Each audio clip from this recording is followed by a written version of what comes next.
It's finally happening. Home prices throughout the United States are falling after 2 years of extreme growth. Something is not adding up and sellers are capitulating in record numbers. Specifically, there has been a mysterious mass exodus from real estate investors who over the past decade have become a large portion of the overall market. This sudden change in market perception by the so-called experts is drawing a lot of attention from analysts worried about what is going to happen next. You see, about 20 years ago, before the big crash of 2008, investors made up less than 10% of the market. Slowly, over the course of a decade, investors became a bigger and bigger part of the real estate picture. By 2021, more than 20% of all homes sold in the United States were bought by investors, a record high. This number was even higher in certain markets where speculation was elevated. For example, in Atlanta, Georgia, the percentage of homes bought by investors was over 30%. In one of our last videos, we mentioned how homes have transformed over the past decade, becoming more of a tradable commodity than shelter. Investors have come in and completely reshaped the market, adding leverage and liquidity. And ultimately, what this means is when things are going well, prices are going up faster. But what happens when things turn for the worst? The same mechanisms that pushed prices up rapidly now work in the opposite direction as speculators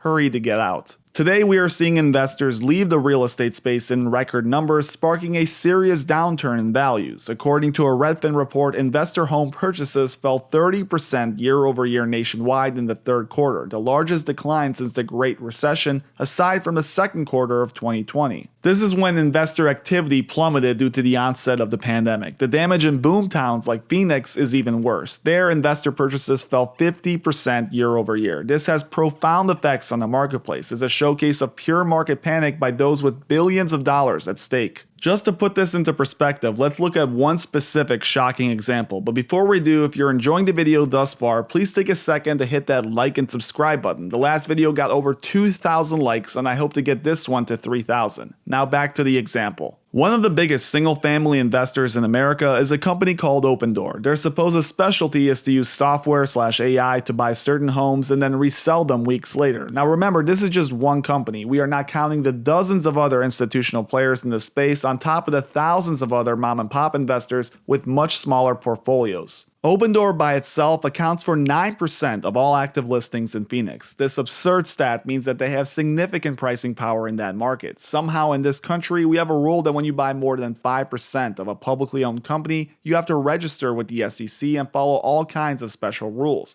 But when you buy 10% of an entire major city, you have free reign to do whatever you want. What this does, or at least influences, is this: absurd price growth. The median home price in Phoenix in January of 2020 was $275,000. Earlier this year, it had jumped 70% in less than 24 months to $474,000. Now, of course, it's not just investors causing this rapid growth, but with nearly unlimited cash and greed, the correlation between investor share and boomtown is quite obvious. Throughout the US, wherever we see large institutional ownership, we also see massive speculation and crazy growth. So what does all of this have to do with the crash or downturn? Well, as I suggested earlier today, the market has changed compared to the days of 2008. Today, the large Wall Street investors are a significant force in the markets, and while everyone likes to believe these multi-billion-dollar companies with sophisticated algorithms know better than everyone else, it turns out this couldn't be further from the truth. Wall Street is confused like everyone else, caught off guard by one of the most significant downtrends in US history. Their algorithms are tuned with data that only looks at things post-2008, an era with low unemployment, low interest rates, and steady housing growth. It ignores the many risks the market hasn't experienced in decades.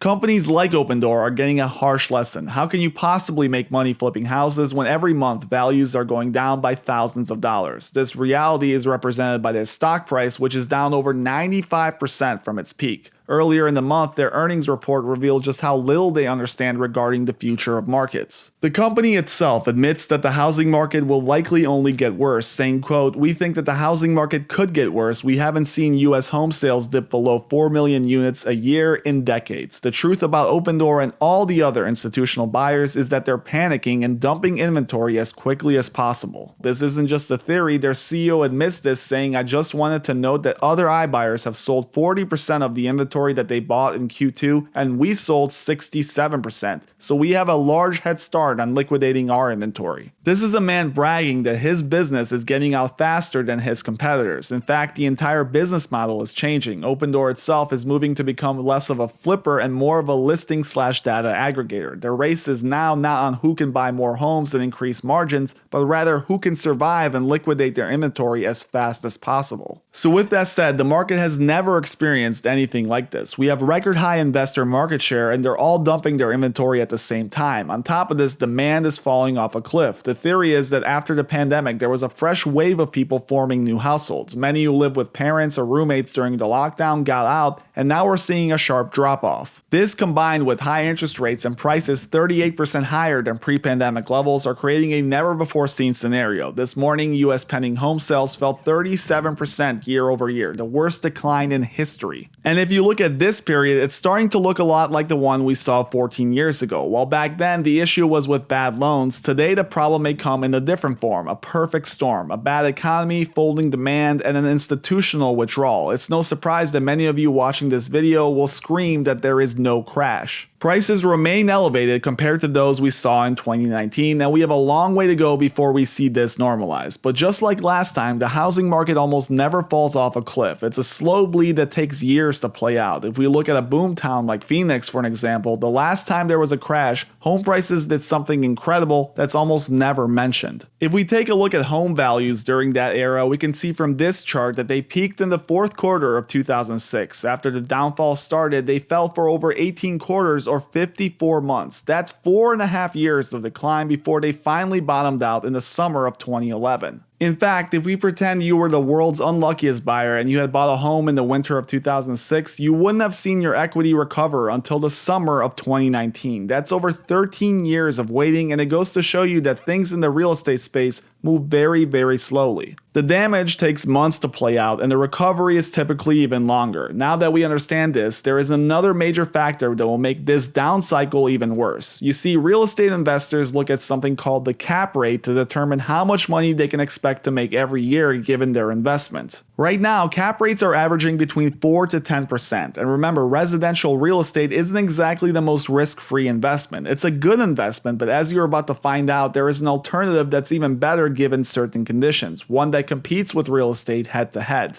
We know that the better the property, the more reliable the renters, the less the risk. For good properties where risk is low, cap rates are towards the lower end of that scale. And now with the Federal Reserve raising rates, this is making bond yields rise to the point that it's starting to interrupt real estate investment. There are no rational people or organizations that will put money into a real estate investment when they can easily buy bonds and get similar returns without any of the headaches related to investing in homes. Right now, the 5-year bond yield is at 3.68%. It was at one point earlier this year up to 4.39%. The more this bond yield rises, the less likely investors will be willing to put money into residential real estate. As this continues, the complete withdrawal from markets becomes more and more apparent. If for one reason or another the Federal Reserve continues to have problems taming inflation, it will be forced to raise rates higher and higher, and after a certain point, bonds will start to look more and more attractive, competing with all sorts of investments. This will suck money out of the real estate market, especially with institutional players who will have a near impossible agenda, making money in a long downtrend. Just as I showed with the Phoenix example, these cycles can last for decades, and every rational institution will look to get out if bond yields continue to rise. This perfect storm scenario is why we're seeing so many already jumping out and why values have started to turn around in a way that we haven't seen since 2008. While many are quick to dismiss this reality, stating that prices still have a long way to go, the truth is very simple to understand. If prices can go up 15 to 20% in a year, there is no reason why they cannot go down in the same time frame. As always, thank you guys for watching. Please make sure you hit that like and subscribe button if you enjoyed the video, and make sure you drop a comment below. I would love to hear from people in the Phoenix market who were buyers in that pre-crash era.